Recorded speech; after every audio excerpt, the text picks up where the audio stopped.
नमस्कार मित्रों, आप सबका हमारे इस YouTube चैनल में हार्दिक अभिनंदन।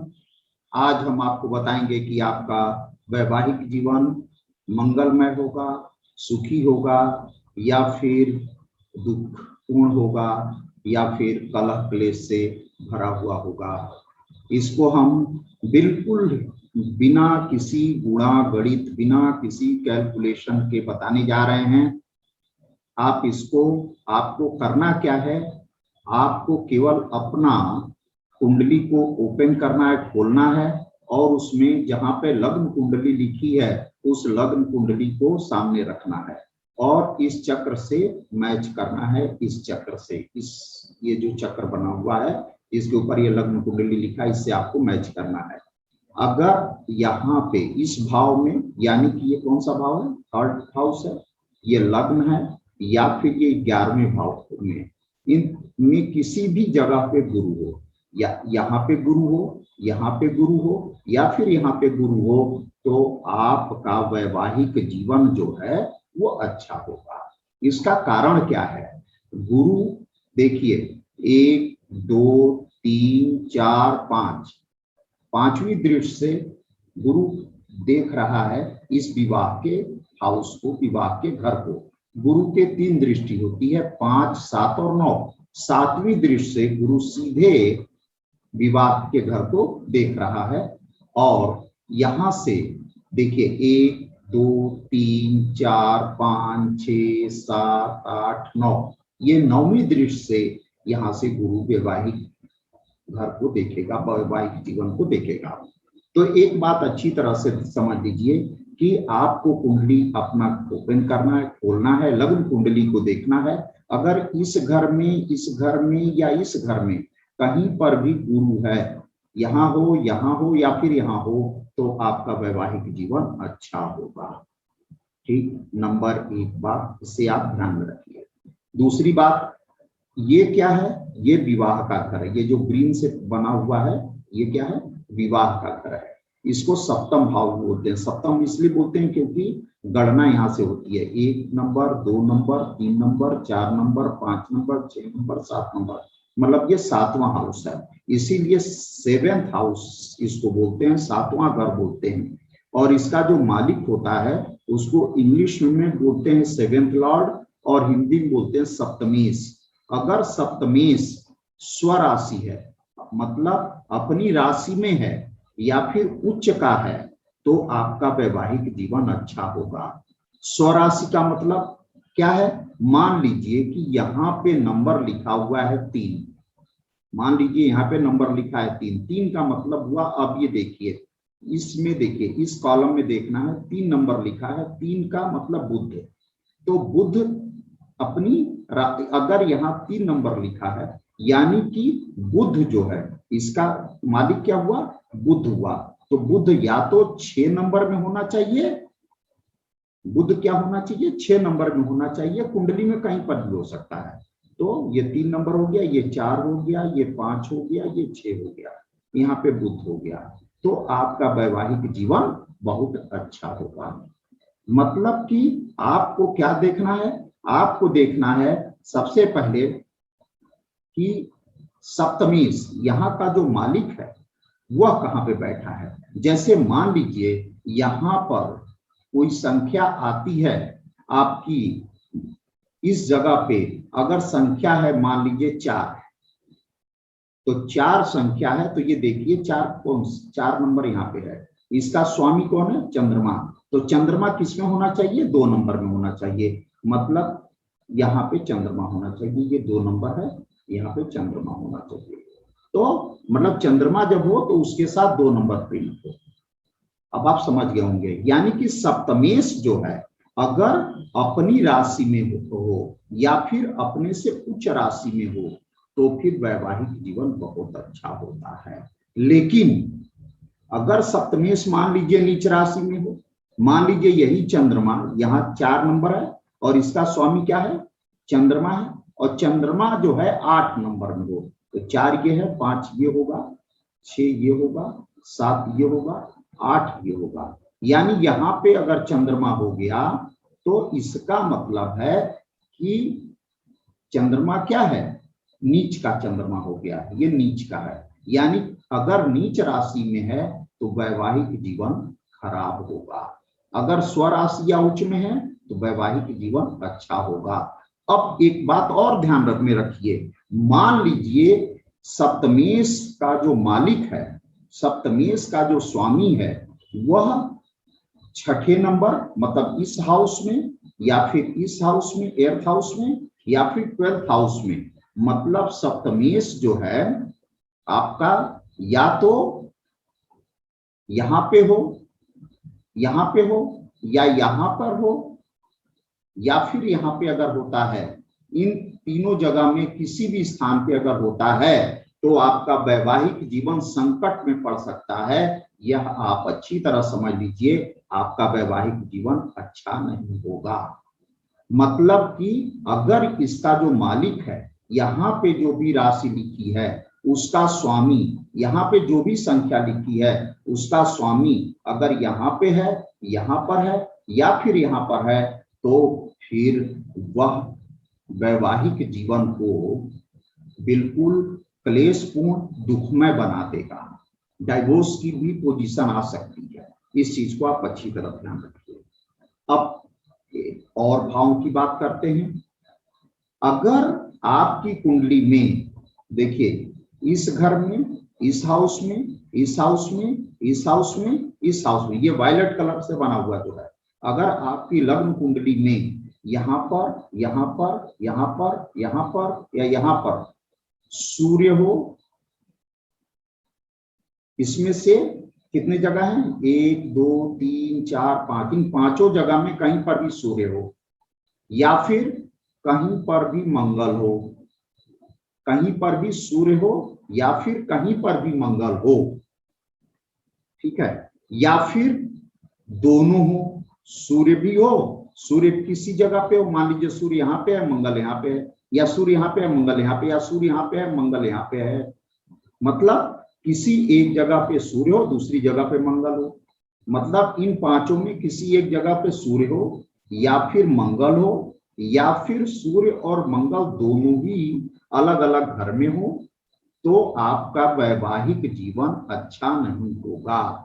और अगर कहीं सूर्य और मंगल दोनों एक साथ आ जाएं, सूर्य और मंगल मान लीजिए यहाँ पे हो या यहाँ हो या यहाँ हो या यहाँ हो या यहाँ हो, तो वैवाहिक जीवन और ज्यादा खराब हो जाता है, बहुत ज्यादा खराब हो जाता है। डेली झगड़ा झंझट लड़ाई, मतलब सारे बवाल होते हैं।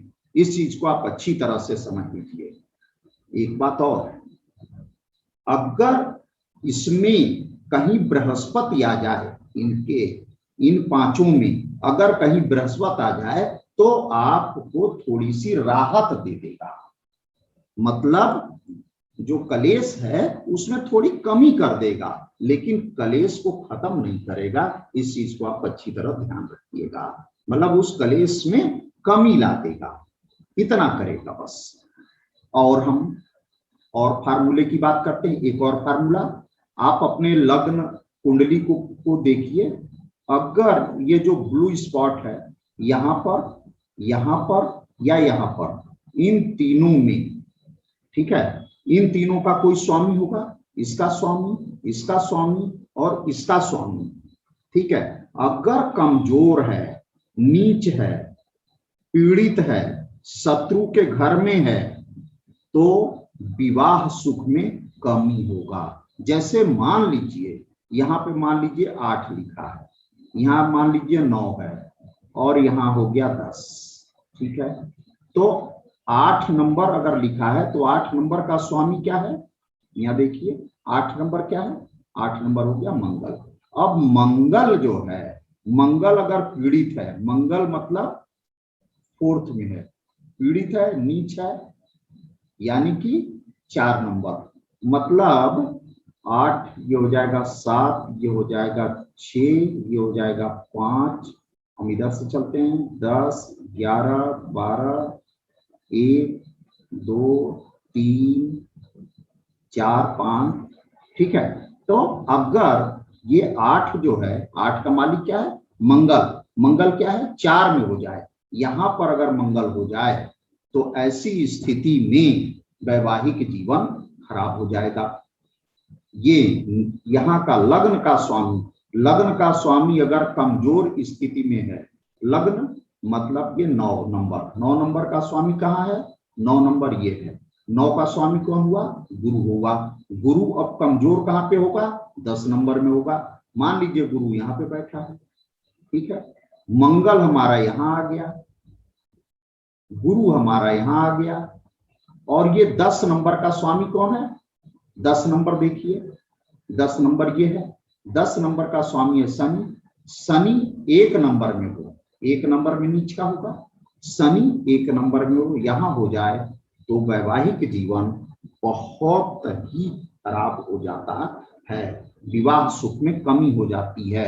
विवाह सुख में कमी इस तरह से भी हो सकती है कि पति कहीं रहे, पत्नी कहीं रहे, दोनों के बीच में काफी डिस्टेंस हो, दोनों एक ईस्ट की तरफ चले तो दूसरा वेस्ट की तरफ चले, कोई दोनों के बीच में तारतम्य न हो, तो ऐसी स्थिति आ जाती है, क्लेश की स्थिति बन जाती है। इस चीज को आपको हमेशा ध्यान में रखना है। क्या, फिर से समझ लीजिए, ये जो ब्लू डॉट है, इन तीनों के स्वामी, इन तीनों के मालिक, जो नंबर यहाँ लिखा है, इन नंबर को आप यहाँ से देखेंगे और उनके मालिक को आप यहाँ से देखेंगे। फिर अगर ये बीच वाले खाने में जो नंबर पड़ा है उस डिजिट में अगर है, या फिर वो अपनी शत्रु के भाव में है, तो ऐसी स्थिति में वैवाहिक जीवन अच्छा नहीं होगा। इस चीज को ध्यान रखिए। एक बात और, अगर यहाँ पर महिला की, किसी महिला की के कुंडली में, लग्न कुंडली, कोई भी महिलाएं अपनी लग्न कुंडली को खोलें और देखें, अगर यहाँ पर केतु है, साथ में कौन है ये मतलब नहीं है, यहाँ पे केतु होना चाहिए। अगर यहाँ पर केतु है तो वैवाहिक जीवन में समस्या उत्पन्न होगी। इस चीज को आप अच्छी तरह मान लीजिए, वैवाहिक जीवन अच्छा नहीं होगा। लेकिन अगर कहीं शुक्र भी आ गया, यहाँ शुक्र और केतु दोनों इकट्ठे हो गए, यहाँ पे इस घर में शुक्र भी आ गया, तब क्या होगा, तब सेपरेशन की पोजीशन आ सकती है, मतलब अलगाव की पोजीशन आ सकती है, डाइवोर्स की पोजीशन आ सकती है, वैवाहिक संबंध विच्छेद हो जाएगा, संबंध टूट सकता है। इस चीज को आप समझ लीजिए। एक बात और, एक और फार्मूला बताता हूं मैं आपको। अगर आपका ये 4th हाउस का मालिक यहां पर हो और यहाँ का 6 का मालिक 4th में हो, मतलब यहाँ पे मान लीजिए कि यहाँ पर 2 नंबर लिखा हो, तो जब 2 यहाँ लिखा रहेगा तो ये 3 होगा, यहाँ 4 हो जाएगा। तो 2 का मालिक कौन होता है, ये देखिए 2 नंबर कहाँ है, 2 नंबर ये है, इसका मालिक क्या है, शुक्र है। तो 2 नंबर का मालिक शुक्र, यानी शुक्र यहाँ पे आ जाए, ठीक है।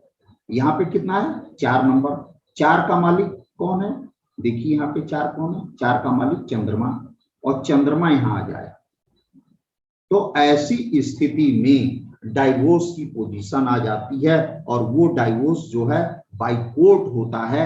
इस चीज को आप अच्छी तरह समझ लीजिए। झगड़ा झंझट जो है वो कोर्ट कचहरी के मामले तक पहुंच जाता है। इस चीज को आप बिल्कुल भी नजरअंदाज मत करिएगा, इस चीज को आप हमेशा ध्यान में रखिएगा। एक और आपको मास्टर पॉइंट बता दूं मैं आपको, कुछ लोग कहते हैं कि ये व्यक्ति जोरू का गुलाम है, मतलब कि जोरू का गुलाम ऐसा वाला गुलाम जो पत्नी के कहने पे अपने भाई बंधु नाते रिश्तेदार मित्र सभी के साथ झगड़ा कर बैठे, सबसे संबंध तोड़ ले, ऐसा वाला गुलाम का योग भी मैं आपको बता देता हूं। अब यहाँ पे आप अच्छी तरह समझ लीजिएगा, मैं इसको अलग कलर से दे देता हूं। इस हाउस में, यहाँ पे इस हाउस में ध्यान से देखिएगा, इसमें और इसमें, इन दोनों जगहों में एक जगह पे सूर्य हो और दूसरे जगह पे मंगल हो। मान लीजिए यहाँ सूर्य है तो यहाँ मंगल, यहाँ यहाँ सूर्य है तो यहाँ मंगल, मतलब इन दोनों में से एक जगह सूर्य हो, दूसरी जगह मंगल हो, और यहाँ पर चंद्रमा हो, यहाँ पर चंद्रमा हो, और चंद्रमा कमजोर हो या नीच का हो। नीच का चंद्रमा किस पे होगा, ये देखिए 8 नंबर, मतलब यहाँ पे 8 नंबर प्रिंट हो, चंद्रमा हो 8 नंबर प्रिंट हो। तो ऐसी स्थिति में कमजोर चंद्रमा यहाँ हो, और इस जगह पे और इस जगह पे सूर्य और मंगल, एक जगह सूर्य हो दूसरी जगह मंगल हो, और यहाँ पे 8 नंबर का यानी कि वृश्चिक का चंद्रमा अगर है, तो फिर आप समझ लीजिए कि वो व्यक्ति पत्नी का बड़ा वाला गुलाम है, और वो पत्नी के कहने के पे सभी संबंधों को तोड़ सकता है। इस चीज को आप समझ लीजिए। तो ये मैंने आपको संक्षेप में एक ऐसा तरीका बता दिया कि आप अपनी कुंडली को देख करके अच्छी तरह से समझ लेंगे कि आपका वैवाहिक जीवन सुखमय होगा या दुखमय होगा, आपका मैरिज चलेगी या ब्रेक हो जाएगी। ये जो मैंने आपको प्रेडिक्शन बताया है 90% परिस्थितियों में ये सदैव सत्य होता है। इसके अलावा भी कुछ परिस्थितियां और होती हैं जिनके लिए कुछ और गणना करना पड़ता है, लेकिन इन स्थिति में अनिवार्य रूप से ये घटनाएं घटती हैं, ये 100% सत्य है। इस कंडीशन में ये अनिवार्य रूप से घटना घटेगी। और अभी तक का जो मेरा अनुभव रहा है उसमें मैंने कुंडलियों में 90% केवल इतनी ही कंडीशन को में ही पा गया 90% केस में, यानी 10% केस को देखने के लिए ही आपको और कैलकुलेशन की जरूरत पड़ेगी। तो अगर आपने हमारे वीडियो को सब्सक्राइब न किया हो तो सब्सक्राइब जरूर कर लें, कमेंट लिखना बिल्कुल भी न भूलें, और लाइक जरूर करें। अगर आपको हमारा वीडियो पसंद आया हो तो जरूर कमेंट लिखें। Thank you.